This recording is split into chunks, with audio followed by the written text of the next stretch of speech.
Bonjour, je suis Fanny, Sales Enablement Manager chez Usign et je vais vous commenter quelques extraits des films pour vous donner un petit peu mon avis et partager des best practices que vous pourrez mettre en place dans votre quotidien en tant que commerciaux. So, Daniel, we're not gonna lie, we made you come until here to show you this exclusive castle, obviously, but especially because we would like to create a partnership together. I mean, we know how you work. And we think we share the same values. Yeah. And it would be great to share common clients and to work together in the future.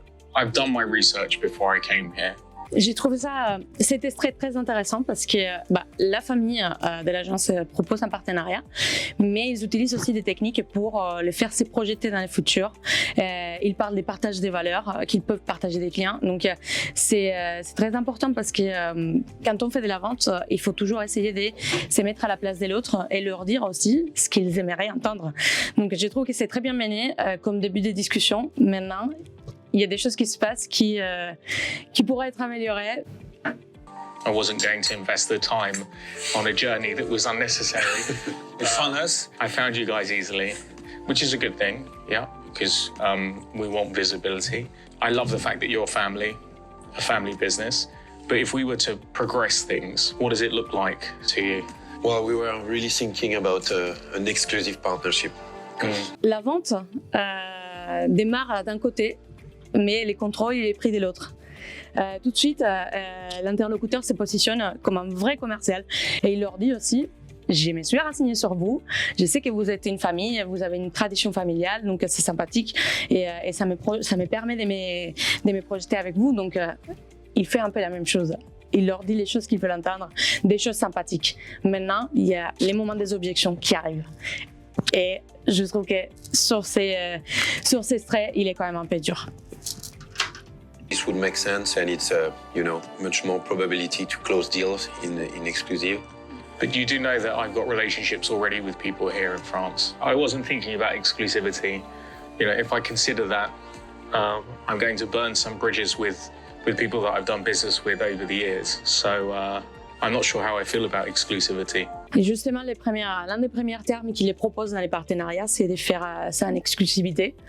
Et voilà, notre prospect, notre futur partenaire, il dit ça m'intéresse pas trop. Mais justement, il veut des arguments de pourquoi je ferais de l'exclusivité avec vous et pas avec quelqu'un d'autre ou avec les entreprises avec lesquelles je travaille aujourd'hui. Cette objection, je trouve qu'elle est pas super bien menée parce que on aurait pu faire différemment. On aurait pu venir avec des chiffres.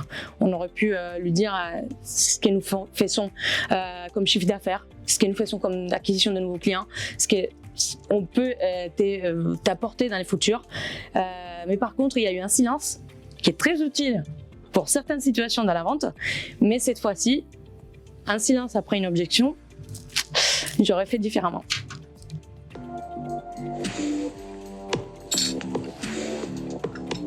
Quand on lui parle d'exclusivité, il se ferme. On se regarde et on sent qu'il y a un petit moment de flottement. Mais voilà, il faut se reprendre tout de suite. En négociation, le secret, c'est de vraiment jamais montrer de faille, jamais montrer aucun doute et jamais l'air étonné. Sinon, l'autre le sent et il prend l'avantage.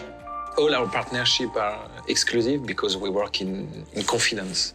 It's very important for us, you know. And I think it's worth it. What is the value of the partnership if you work with everybody on a marketplace? On fait front, et c'est ça notre force, parce qu'ils voient que personne d'entre nous va céder. On est un front unifamilial. On a été le chercher, ce partenariat, c'est nous qui l'avons sollicité, mais il ne faut pas que ce soit nos dépens. C'est aussi très intéressant de voir la force que ça prend une conversation commerciale quand il y a plusieurs interlocuteurs du même côté. Parce qu'effectivement, ils peuvent s'appuyer dans les arguments, etc. Négo, il faut vraiment être sûr de soi, ne pas laisser les choses sortir du cadre qu'on veut mener. Pour moi, les contrôles de la partie de négociation, les contrôles dans la vente en général, mais les contrôles dans cette partie-là, il est primordial. Ils parlent très bien de ça, mais ils ne se rendent pas compte qu'à chaque fois que les prospects font l'objection, d'une façon ou d'une autre, ils reprennent les contrôles. And what are we talking about in terms of financials? It's the same with all our partnership, 50-50. Yeah, but I'm coming with business and I don't feel comfortable on a 50-50 split. I think you should consider that.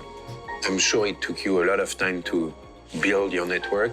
But we've been in the industry for a few years too, and you could bring on the table 3 deals tomorrow, or we could bring 10 in the next 3 years. So, well, 50-50 makes sense to me.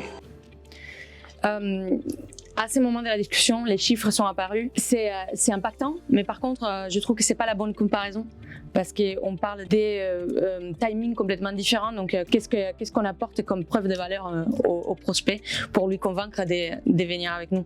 C'est compliqué pour quelqu'un qui va acheter quelque chose ou va s'engager dans un partenariat commercial pour du long terme, de se dire j'apporte aujourd'hui et je reçois les fruits dans 10 ans. Mais au final, c'est les efforts du début, ils viennent d'un côté mais pas de l'autre. I need to give it some thought because it's taken me many decades to get to here.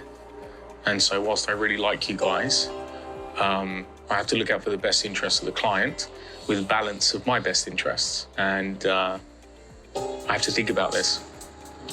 Sure. On aurait aimé se taper dans la main, hein. Ça c'est sûr. Maintenant, les grandes choses, elles prennent du temps. Et on n'est pas là pour essayer de faire un partenariat qui va durer 10 jours.